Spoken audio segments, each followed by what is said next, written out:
দর্শক আসসালামু আলাইকুম, স্বাগত বিএস স্পোর্টসে। যারা আমাদের পেজটিকে এখনও লাইক করেন নাই লাইক করে দিবেন এবং আমাদের ইউটিউব চ্যানেলটিকে সাবস্ক্রাইব করার অনুরোধ রইল। অভিনন্দন অভিনন্দন অভিনন্দন দর্শক, স্বাগত বিএস স্পোর্টসে। আপনারা জানেন ইতিমধ্যে বাংলাদেশ এবং অস্ট্রেলিয়ার মধ্যে 5 ম্যাচ সিরিজের প্রথম ম্যাচে অস্ট্রেলিয়াকে 23 রানের ব্যবধানে হারিয়ে বাংলাদেশ প্রথম ম্যাচ জিতে 1-0 এগিয়ে গেল। এই ম্যাচে বাংলাদেশের হয়ে বাংলাদেশ প্রথমে টস হেরে ব্যাটিংয়ে নামে। ব্যাটিংয়ে নাইম শেখ তিনি 29 বলে 30 রান করতে সক্ষম হয় এবং সৌম্য সরকার তিনি 9 বলে 2 রান করে আউট হয়ে যায়। সাকিব আল হাসান তিনি 33 বলে 36 রান করে আউট হয় এবং মাহমুদুল্লাহ রিয়াদ তিনি 20 বলে 20 রান করে এবং নুরুল হাসান সোহান তিনি 4 বলে 3 রান করে আউট হয়ে যায় এবং আফিফ হোসেন শেষের দিকে নেমে 17 বলে 23 রানে একটা ইনিংস খেলে। মূলত এই ইনিংসটার উপর ভর করে বাংলাদেশ 131 রান করতে সক্ষম হয় এবং অস্ট্রেলিয়ার সামনে 132 রানের টার্গেট দিতে সম্ভব হয় এবং শামীম হোসেন পাটোয়ারি তিনিও আজকে তেমন একটা ভালো করতে পারেন নাই। 3 বলে 4 রান এবং মেহেদি হাসান শেখ মেহেদি তিনি 6 বলে 7 রান করে নট আউট থেকে। সো বাংলাদেশের ইনিংসে 131 রান 20 ওভার শেষে 7 উইকেট হারিয়ে। সো বাংলাদেশের উইকেটগুলো দখল করে মিচেল স্টার্ক তিনি 4টা ওভার বল করে কোনো মেডেল নেই, 33 রান দিয়ে 2 উইকেট নেই এবং হেজেলউড তিনি 4টা ওভার বল করে কোনো মেডেল নেই, 24টা রান দিয়ে 3টা উইকেট তিনি উঠিয়ে নেই এবং অ্যাডাম জাম্পা তিনিও 4টা ওভার বল করে 28 রান দিয়ে 1টা উইকেট তিনি তুলে নেই এবং অ্যান্ড্রু তিনি 4টা ওভার বল করে 22টা রান দিয়ে 1টা উইকেট উঠে নেই এবং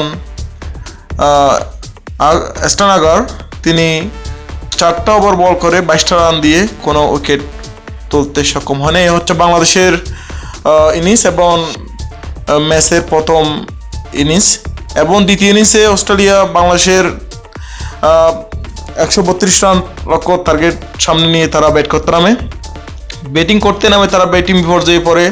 শুরুতেই এলএস ক্যারি তিনি 1 বলে কোনো রান না করে আউট হয়ে যায় এবং ক্লিপে তিনি 5 বলে 9 রান করে এবং মিচেল মার্শ তিনি 45 বলে 45 রান তিনি বলা যায় ম্যাচটাকে বাংলাদেশের জিততে যে দীর্ঘায়ু সময়টা হয়েছে এটার দূরত্বটা মূলত তিনি তৈরি করেছেন। তিনি মিচেল মার্শ 45 বলে 45 রান নিয়ে মোটামুটি একটা ভালো ইনিংস বলা যায়। মূলত তার ইনিংসটা ছাড়া বলার মতো কোনো অস্ট্রেলিয়ার ব্যাটসম্যানরা কোনো কিছুই করতে পারে নাই। হেনরিক্স তিনি 2 বল 1 রান এবং আপনার ক্যাপ্টেন তিনি ম্যাথিউ ওয়েড তিনি করেছেন 23 বলে 13 রান এবং অ্যাস্টন আগার তিনি 12 বলে 7 রান এবং টার্নার তিনি 10 বলে 8 রান। মিচেল স্টার্ক তিনি 14 বলে 14 রান করে শেষ বলে মুস্তাফিজের তিনি আউট হয়ে যায় এবং অ্যান্ড্রু তিনি 3 বলে কোনো রানের খাতা খুলতে পারেন না এবং অ্যাডাম জাম্পা তিনিও 2 বলে 0 রান এবং হেজেলউড তিনি শেষ পর্যন্ত 3 বলে 2 রানে নট আউট থাকে। সো অস্ট্রেলিয়ার যে 10টা উইকেট এই 10টা উইকেটে কাদের বাংলাদেশের বোলারদের কার গাড়ে কয়টা উইকেট গেছে একটু দেখে নিই। শেখ মেহেদি হাসান তিনি 4টা ওভার বল করে 22টা রান দিয়ে 1টা উইকেট তিনি তুলে নেই, তার ইকোনমি যথেষ্ট ভালো ছিল 5.5। নাসুম আহমেদ তিনি 4টা ওভার বল করে 19টা রান দিয়ে 4টা উইকেট, তার ইকোনমি হচ্ছে ঈর্ষণীয় আপনার 4.8। অসাধারণ টি-20তে 4টা উইকেট 9টা রান 19টা রান অস্ট্রেলিয়ার মতো দলের বিরুদ্ধে। এটা তার ক্যারিয়ারটাকে আমি মনে করি তার ক্যারিয়ার যদি দীর্ঘায়ু হয় তাহলে তার এই ম্যাচটা টার্নিং পয়েন্ট হতে পারে। এবং সাকিব আল হাসান তিনি 6 ইকোনমি করে রান দিয়েছে, 4টা ওভার বল করে 24টা রান দিয়ে 1টা উইকেট। মোস্তাফিজুর রহমান তিনি 4টা ওভার বল করে 16 রান দিয়ে 2টা উইকেট, আজকের দিনে সবচেয়ে কম ইকোনমি বোলার বলা যায় এবং সফল বোলার, তাকে মোটামুটি খেলতেই পারে নাই।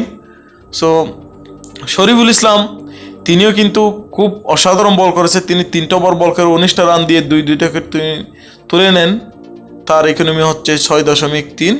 আজকের দিনে সবচেয়ে বেশি রান তিনি দিয়েছেন, মূলত তিনি 3 ওভার 19টা রান এবং মাহমুদুল্লাহ রিয়াদ তিনি একটা মাত্র ওভার বল করেছেন এবং তিনি 6টা রান দিয়েছে, কোনো উইকেট পায় নাই। এ হচ্ছে আজকের দিনের বাংলাদেশ এবং অস্ট্রেলিয়ার বোলার এবং ব্যাটসম্যানদের পারফর্ম। সবচেয়ে মজার বিষয় হচ্ছে আমাদের বাংলাদেশে এসে অস্ট্রেলিয়া অনেক নাটক অনেক গল্প কাহিনী করছে, এর মধ্যে থেকে আমরা যারা দর্শক সমর্থক আছে আমরা অনেক বিরক্তি হয়ে গেছিলাম। কিন্তু দিন শেষে যখন প্রথম ম্যাচটা বাংলাদেশ জিতে গেল এবং তাও 131টা রান করে 23টা রান হাতে রেখে 108 রানে তাদেরকে অল আউট করে দেওয়া, এটা বাংলাদেশের জন্য অনেক বড় পাওনা আমি মনে করি।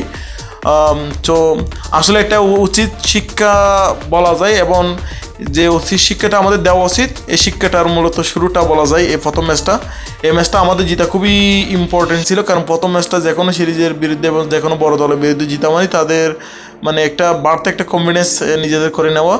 সো আমাদের জন্য এই সিরিজটা যেমন গুরুত্বপূর্ণ, আজকের ম্যাচটা তার চেয়ে বেশি গুরুত্বপূর্ণ ছিল, কারণ এটা হচ্ছে প্রথম ম্যাচ, যার শুরুটা ভালো হয় তার এখান থেকে আরেকটা কনফিডেন্সটা আমাদের বেরি করবে। সো আগামীকালকেও বাংলাদেশের জন্য শুভকামনা থাকলো। এবং দর্শক যারা আপনারা আমাদের চ্যানেলটি এখনও সাবস্ক্রাইব করেন এবং আমাদের পেজটিকে লাইক শেয়ার করেন এবং ফলো করেন নাই, তাদের প্রতি একটা অনুরোধ, আমাদের পেজটা লাইক এবং ফলো করে দিবেন এবং আমাদের ইউটিউব চ্যানেলটি সাবস্ক্রাইব করে দিবেন। ইনশাল্লাহ দেখা হবে আগামীকাল। সে পর্যন্ত সবাই ভালো থাকুন। আসসালামু আলাইকুম।